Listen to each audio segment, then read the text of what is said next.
ಕನ್ನಡ ನಾಡು, ಇದು ಕನ್ನಡಿಗರ ನಾಡಿಮಿಡಿತ.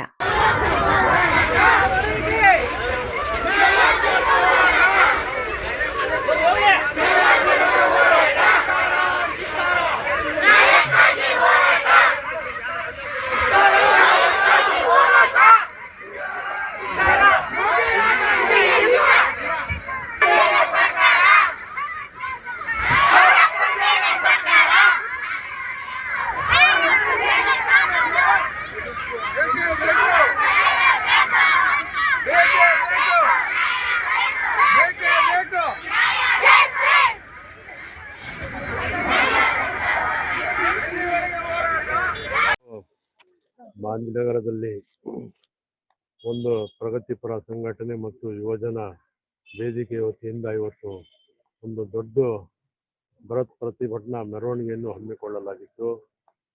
ಅದರ ಉದ್ದೇಶ ಇಡೀ ಭಾರತ ದೇಶದಲ್ಲಿ ಒಂದು 23 ಲಕ್ಷ ಮಕ್ಕಳ ಭವಿಷ್ಯಕ್ಕಾಗಿ ನಾವೆಲ್ಲರೂ ಇವತ್ತು ಹೋರಾಟ ಮಾಡುವ ಪರಿಸ್ಥಿತಿ ನಿರ್ಮಾಣ ಆಗಿದೆ. ದೇಶದಲ್ಲಿ ಇವತ್ತು ಪ್ರತಿ ವರ್ಷ ನೀಟ್ ಪರೀಕ್ಷೆಯಲ್ಲಿ ಸತತವಾಗಿ ಪೇಪರ್ ಲೀಕ್ ಅನ್ನು ಮಾಡಿ ಮಕ್ಕಳ ಭವಿಷ್ಯವನ್ನು ಹಾಳು ಮಾಡ್ತಾ ಇರುವಂತ ಈ ಕೇಂದ್ರ ಸರ್ಕಾರಕ್ಕೆ ನಾವು ಎಚ್ಚೆತ್ತುಕೊಂಡು ತಕ್ಷಣವೇ ಸರ್ಕಾರ ಒಂದು ನಿಯಮಗಳನ್ನು ಪಾಲನೆ ಮಾಡಿ ನಮ್ಮ ನೀಟ್ ಎಕ್ಸಾಮ್ ಇಡೀ ಪ್ರತಿಯೊಂದು ರಾಜ್ಯಕ್ಕೆ ಕೊಟ್ಟು ಬಿಟ್ರೆ ಅವರವರ ರಾಜ್ಯ ಸರ್ಕಾರದ ಹೊಣೆಯಿಂದ ಅಂತ ಹೇಳಿ ನಾನು ಈ ಸಂದರ್ಭದಲ್ಲಿ ಹೇಳಲಿಕ್ಕೆ ಇಷ್ಟಪಡುತ್ತೇನೆ. ನೀಟ್ ಪರೀಕ್ಷೆಯಲ್ಲಿ ಪ್ರತಿ ಬಾರಿ ಸೋರಿಕೆ ಆಗ್ತಾ ಇದೆ. ಆ 23 ಲಕ್ಷ ಮಕ್ಕಳ ಭವಿಷ್ಯ ಹಾಳಾಗ್ತಾ ಇದೆ. ಎಷ್ಟು ಮಕ್ಕಳ ಪೋಷಕರು ಇವತ್ತು ಅವರ ಮಕ್ಕಳ ಫೀಸಿಗಾಗಿ ಎಷ್ಟು ಕಷ್ಟಪಟ್ಟು ಅವರು ಮಕ್ಕಳನ್ನು ಓದಿಸಿ ವೈದ್ಯರು ಮಾಡ್ಬೇಕಂತ ಹೇಳಿ ಉದ್ದೇಶದಿಂದ ಇವತ್ತು ನೀಟ್ ಪರೀಕ್ಷೆಯನ್ನು ಸತತವಾಗಿ ಲಾಂಗ್ ಟರ್ಮ್ ನಲ್ಲಿ 1 ವರ್ಷ 2.5 ಲಕ್ಷ ಫೀಸ್ ಕೊಟ್ಟು ಮಕ್ಕಳಿಗೆ 1 ವರ್ಷ ಸತತವಾಗಿ ಓದಿಸಿದ್ರು. ತದನಂತರ PUCಯಲ್ಲಿ ಸಾಕಷ್ಟು ಮಕ್ಕಳು ಕಷ್ಟಪಟ್ಟು ಹಗಲು ರಾತ್ರಿ ಮಕ್ಕಳ ತಮ್ಮ ಭವಿಷ್ಯಕ್ಕಾಗಿ ಓದಿ ನೀಟ್ ಎಕ್ಸಾಮ್ ಅನ್ನು ಕೊಟ್ಟಿದ್ರು. ಆದ್ರೆ ಇವತ್ತು ಸರ್ಕಾರ ಅವರ ಜೊತೆಗೆ, ಅವರ ಜೀವನದ ಜೊತೆಗೆ, ಅವರ ಭವಿಷ್ಯದ ಜೊತೆಗೆ ಚೆಲ್ಲಾಟವನ್ನು ಆಡುತ್ತಾರೆ. ಹಾಗಾಗಿ ಇವತ್ತು ನಮ್ಮೆಲ್ಲರ demand education minister Dharmendra Pradhan ಅವರು ತಕ್ಷಣ ರಾಜೀನಾಮೆಯನ್ನು ಕೊಟ್ಟು ಪ್ರಧಾನಮಂತ್ರಿಯವರು ಇದರಲ್ಲಿ ಭಾಗವಹಿಸಿ ತಕ್ಷಣ ಒಂದು ಉತ್ತಮವಾದಂತಹ ಕಾನೂನು ನಿರ್ಮಾಣ ಮಾಡ್ಬೇಕಂತೇಳಿ ನಾವು ಈ ಮುಖಾಂತರ ಒತ್ತಾಯವನ್ನು ಮಾಡುತ್ತೇವೆ. ಈ ದಿನ ದಲಿತ ಮತ್ತು ಪ್ರಗತಿಪರ ಮತ್ತು ವಿದ್ಯಾರ್ಥಿ ಯುವಜನ ಒಕ್ಕೂಟದ ವತಿಯಿಂದ ಹೊಸ ವೃತ್ತದಿಂದ ತಹಸೀಲ್ ಕಾರ್ಯಾಲಯದವರೆಗೆ ಸುಮಾರು 100 ವಿದ್ಯಾರ್ಥಿಗಳು ಸೇರಿ ಒಂದು ಪ್ರತಿಭಟನೆ ಮಾಡಲಾಯಿತು. ಈ ಪ್ರತಿಭಟನೆಯಲ್ಲಿ ಈಗಾಗಲೇ ಜಂತರ್ ಮಂತರ್ನಲ್ಲಿ ಮುಷ್ಕರಕ್ಕೆ ಕುಂತಿರುವಂತಹ ವಿದ್ಯಾರ್ಥಿಗಳ ಮೇಲೆ ಕೇಂದ್ರ ಸರ್ಕಾರದ ಅಧೀನದಲ್ಲಿರುವ ಪೊಲೀಸರ ವತಿಯಿಂದ ಆಗಿರುವಂತಹ ದೌರ್ಜನ್ಯದ ವಿರುದ್ಧ ಈ ನಮ್ಮ ಪ್ರತಿಭಟನೆ ಇತ್ತು. ಮತ್ತು ನೀಟ್ ಪರೀಕ್ಷಾ ಪತ್ರಿಕೆ ಏನು ಸೋರಿಕೆಯಾಗಿತ್ತು ಅದರ ವಿರುದ್ಧವಾಗಿದ್ದಿದೆ. ನಿಜವಾಗ್ಲೂ ಹೇಳಬೇಕಾದ್ರೆ ಮಾನ್ಯ ಸಚಿವರು ಧರ್ಮೇಂದ್ರ ಪ್ರಧಾನ್ 2021ರಲ್ಲಿ ಅವರು ಸಚಿವರಾಗಿ ಇಲ್ಲಿ ಬರ್ತಾರೆ. ಅವರು ಬಂದ ನಂತರ ಸುಮಾರು 4 ಸಲ ನೀಟ್ ಪ್ರಶ್ನೆ ಪತ್ರಿಕೆ ಸೋರಿಕೆ ಆಗ್ತದೆ. ಮತ್ತೆ ಜೊತೆಗೆ ಬೇರೆ ಇಲಾಖೆಯಲ್ಲಿರುವಂತಹ ಪತ್ರಿಕೆಗಳು ಸೋರಿಕೆ ಆಗ್ತವೆ, ಎಕ್ಸಾಮ್ಗಳು ಮುಂದೂಡಲಾಗುತ್ತವೆ. ಹೀಗಾಗಿ ಬರೇ ಪ್ರತಿ ವರ್ಷ ವಿದ್ಯಾರ್ಥಿಗಳ ಮೇಲೆ ದೌರ್ಜನ್ಯ ನೋಡಿ. 21ರಲ್ಲಿನೂ ಆಯ್ತು, 24ರಲ್ಲಿ ಆಯ್ತು, ಮತ್ತೆ ಈಗ 26ರಲ್ಲಿನೂ ಆಗ್ಯದ. ಹಾಗಾಗಿ ಈ ಒಂದು ಧರ್ಮೇಂದ್ರ ಪ್ರಧಾನ್ ಅನ್ನುವಂತ ವ್ಯಕ್ತಿ ಶಿಕ್ಷಣ ಕ್ಷೇತ್ರಕ್ಕೆ ಸಚಿವರಾಗಿ ಮುಂದುವರಿಯಲು ಅವರು ಅನರ್ಹರು ಅನ್ನುವಂಥದ್ದು. ಹಾಗಾಗಿ ಎಲ್ಲಾ ವಿದ್ಯಾರ್ಥಿಗಳು ಮತ್ತು ಎಲ್ಲ ಸಂಘ ಸಂಸ್ಥೆಗಳು ಸೇರಿ ನಾವು ಇವತ್ತು ಪ್ರತಿಭಟನೆಯನ್ನ ಮಾಡಿದ್ದೇವೆ. ಮಾನ್ಯ ರಾಷ್ಟ್ರಪತಿಗಳಿಗೆ ಒಂದು ಮನವಿ ಪತ್ರ ಕೊಡಲಾಗಿದೆ. ಇನ್ನೊಂದು ಹೇಳಬೇಕಾದ್ ನೋಡಿ, ಇವತ್ತಿನ ರಾಜಕಾರಣಿಗಳು, ಈ ವಿಶೇಷವಾಗಿ ಬಿಜೆಪಿ ನಾಯಕರು, ಅವ್ರು ಏನು ಎಂತ ಅಂಧಭಕ್ತರು ಅರ್ಥ ಆಗಲ್ಲ. ವಿದ್ಯಾರ್ಥಿಗಳ ಮೇಲೆ ದೌರ್ಜನ್ಯ ಆಗ್ಯದ, ನೀಟ್ ಪ್ರಶ್ನೆ ಪತ್ರಿಕೆ ಸೋರಿಕೆ ಆಗ್ಯದ.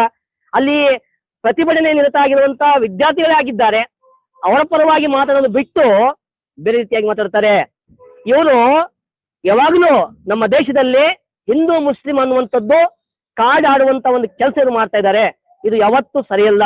ನಮ್ಮ ರಾಜ್ಯದ ಮಾಜಿ ನಾಯಕರು ಬಿಜೆಪಿಯ ಯಾರತ್ತ OT ರವಿ CT ರವಿ ಅಂತಾರೆ ಅದಕ್ಕೆ, ಆತ CT ರವಿ ಅನ್ನುವಂತ ಪದಕ್ಕೆ ಲಾಯಕ್ಕಿಲ್ಲ.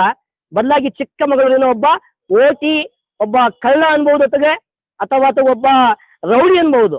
ಅಂತ ವ್ಯಕ್ತಿ ಅವನು ಹೇಳ್ತಾ ಇದ್ದಾನೆ ಈ ನೀಟಿಗೆ ಮತ್ತು ಈ ಮುಲ್ಲಾಗಳಿಗೆ ಏನ್ ಸಂಬಂಧ ಅಂತೇಳಿ. ನೋಡಿ, ಮುಲ್ಲಾಗಳಾಗಲಿ, ಹಿಂದೂಗಳಾಗಲಿ, ಕ್ರೈಸ್ತರಾಗಲಿ, ಸಿಖ್ಗಳಾಗಲಿ, ನಾವೆಲ್ಲರೂ ಭಾರತೀಯರು.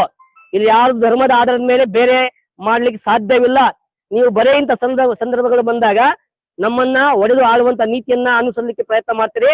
ಹಾಗಾಗಿ ರವಿಯವರೇ, ನೀವು ಹೇಳಿದ್ದ ಮಾತಿದು ಸರಿಯಲ್ಲ, ಇದು ವಾಪಸ್ ತಗೋಬೇಕು ನೀವು. ಇಲ್ಲ ಅಂತಂದ್ರೆ ಮುಂದಿನ ತಕ್ಕ ಪಾಠ ಚಿಕ್ಕಮಗಳೂರಿನ ಮುಸಲ್ಮಾನ ನಿಮ್ಗೆ ಕಲಿಸಿಕೊಡ್ತಾರೆ, ಯೋಚನೆ ಮಾಡಿರ್ಲಿ. ಜೊತೆಗೆ ಇಲ್ಲಿರುವಂತಹ ಮುಸ್ಲಿಂ ನಾಯಕರಿಗೆ ಏನಾಗ್ಯದ, ಮುಸ್ಲಿಂ ನಾಯಕರು, ರಾಜಕಾರಣಿಗಳು ಸಚಿವರಾಗ್ಲಿಕ್ಕೆ ಏನೋ ಪೈಪೋಟಿ ಮಾಡ್ತಾರೆ. ಅವ್ರಿಗೆ ಒಂದೇ ಒಂದು ಮಾತಾಡ್ಲಿಕ್ಕೆ ತಯಾರಿಲ್ಲ.